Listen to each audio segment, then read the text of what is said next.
Viewers and subscribers, Dancehall Critics is here with you once more. Give thanks to all of the supporters, all of the fans them who of course listen to my content and of course essentially help in the growth of the channel. I appreciate the whole of you. Hope everybody alright in them own areas, and of course I hope everybody is doing good. Today I'll be discussing Masicka. But I also want to urge the newcomers to the channel to go ahead and make sure you subscribe to the channel and of course ring the bell icon. I talk about Masicka numbers, in sophomore album numbers and all of these things. So make sure you stay tuned and we get right into it.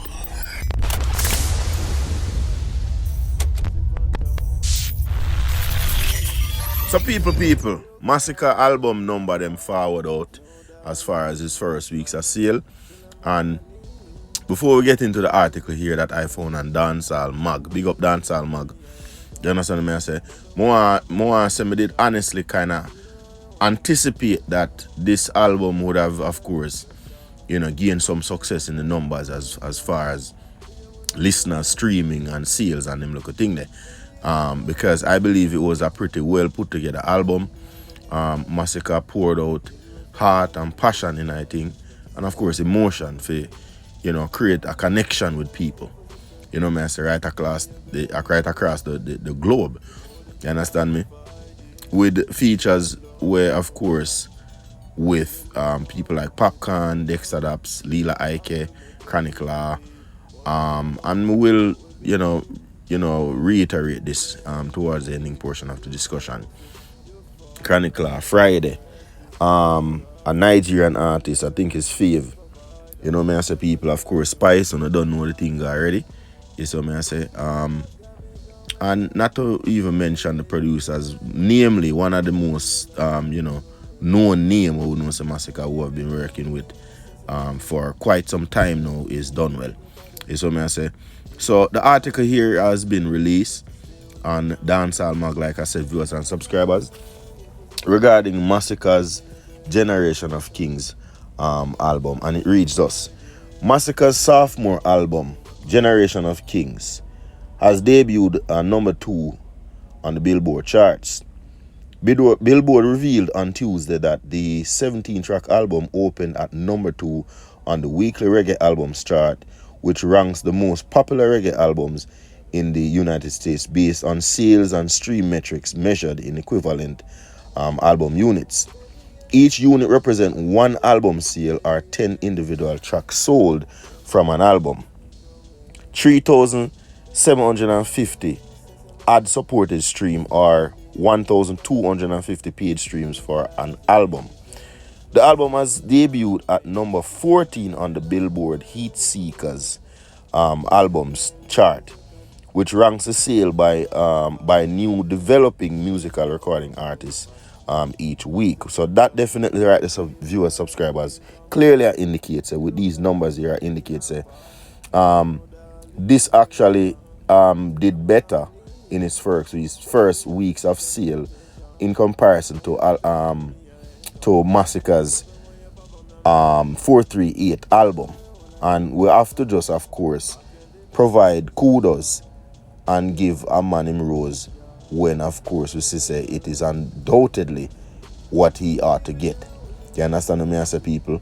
Man forget him rose, man forget him kudos, man forget him props. Him deserve it. He might do the work will pay off. Because once the artist them do the work, it is, of course, left up to the audience or the listeners to make certain determination. And in other case here, viewers, subscribers, the artists do the work, and of course the work speak for itself. So I have to big up Masicka on a successful album thus far. You saw me as a people, and I'm going to continue reading the rest of the article here. Released via Def Jam Recordings on December 1st, Generation of Kings sold 35,000 units. No, let me take that back. 3,500 units total from sales and streaming during its first week of release in the United States, according to the data provided to Dancehall Mag from Billboard sales tracker Luminet. This included 600 copies in pure album sales. The album featured, of course, Popcorn, Dexter Daps, them said the Queen of the Dancehall, Spice, not take none for her still, Chronic Law, Lila Ike, Nigerian singer Fave, and Asian American singer Friday. And of course, contributions from producers Mario Dunwell, Boy Wanda, One Ida or something like that, Otto Wallance, Maz or Moziko Ham, and Donald Razzo Chen, among others. So again, viewer subscribers, we did like I said, personally, I might have not made any utterance or any rhetoric of such, but personally I believe that, with the album being in high anticipation, I said the marketing behind it and all of these things, I knew, I had a hunch, or I felt that the album would have actually, gained a good first week of sale. And not to mention, when we talk about the second week and the third week and just that, I say long-standing time period where it got there, out for the world for listen to and all of these things, how numbers can rack up. You get me, I say people, I did even see something about 4.4 million streams on a different article that I read. I believe it was the article that was released on the 11th on Dancehall Mag. You understand me? I say, again, it clearly indicates that there's a lot of people streaming Masicka's album, and a lot of new fan base, of course, is being acquired as a result. Impactfully, when it come on to the production and them thing there, we definitely see some Masicka and Dunwell cook up some good, chemistry as it relates to music. And we see the of course, the end product of the work. So I have to big up Masicka and Dunwell and just the whole team in that regard. It's a good thing I go on. I respect what I go on. I see what I go on. And all we can do is just appreciate it, of course, in the name of dancehall and the culture. It's what I say, people. I like the collaborative efforts where I'm actually, handpicked a few people who I believe maybe he have a particular chemistry and working relationship with. I say it good for no say yo, more newer comer to the game, Chronicler, because Chronicler is of course more so is a big artist at Jamaica, but him need that, more of a international exposure or buzz. And this to me kind of provide that opportunity for Chronicler. So again, we did mention this before, but we just want to highlight that again and reiterate that just for kind of show some, respect and gratitude in that regard, because it's good for dancehall, good for the music, good for culture. I say. I also like the fact that Lila Ike with our exceptional singing ability and our voice was also featured on the album. It's a good look. I like the sense of unity in that regard, even though there's a lot of problems and issues and crab in a barrel mentality and war and this and that and factions and them look at things, the separation, everything that is anti-unity are going in a dancehall to same day. So one time we see something good are going, nothing wrong for big it up, nothing wrong for feel good about it. You get me I say? And we all know say when it come on to Masicka and Dexter always cook up some good collaborations. I say? And Marchan was a really good and commanding and quite inspiring and motivational artwork. So we have to give the artists them, the kudos as well and just, express the respect that is needed. I say, people. The song there with Fave, that was a really good song to me. Like that song there. I say. So, overall it was a good look. And the hardcore nature of dancehall was that raunchy song with Spice and them look a thing there. So I say, people. And you don't know Spice did her thing. Spice embodied her own identity like she always do in her music. And she did just that. Faye, of course, assisted in making the album what it is.